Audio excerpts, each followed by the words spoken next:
Good morning, this is Ryan Gifford, and this is Gifford Fabrication.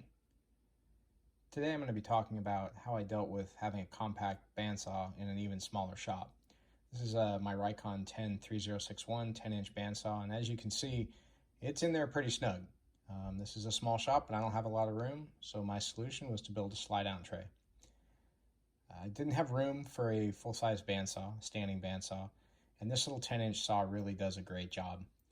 But the only place I was able to put it was up here on this countertop along with some of my other countertop tools.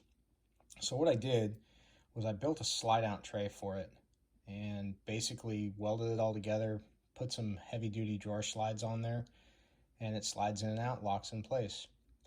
So the tray itself is angle iron that I cut down, milled to fit. There's some areas where it had to be trimmed, like right in this front corner where the door opens up, and you can see there's clearance there for it. Allows you access easily. Same thing on the backside for the motor, making sure that there was nothing that was going to be in the way of the motor or the dust extraction.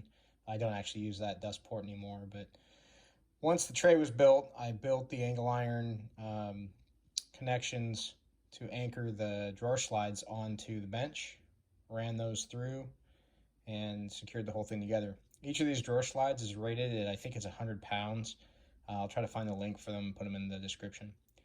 But it's a very simple operation. You basically just grab the two blue tabs, lift them up, pull them out. The tabs lock into place. The bandsaw is actually locked at that point. The other thing you notice about this saw is I have done a dust collection modification.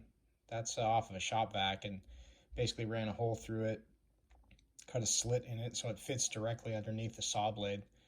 It's real easy to use. I just attach a 2.5-inch suction to it and it runs out just fine. Bandsaw dust collection is notoriously bad, and it has to do with that space between the bottom of the table and the bottom compartment where the suction is actually located. This gap creates a lot of room for dust to get out. This little modification basically puts suction right underneath where the blade's exiting the table, and it works really well to draft in a whole lot more dust than I was getting before. I also add this light. It's a magnetic mount, super bright, really helps with the saw, get the shadows off of it, and make it that much easier to see those lines. The magnetic mount is super strong, doesn't go anywhere. And you can see with the saw fully extended how I now have a clean shot all the way along the long axis for resawing.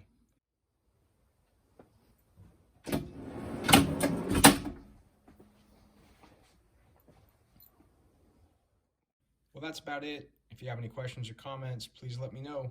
Have a good day and go build something.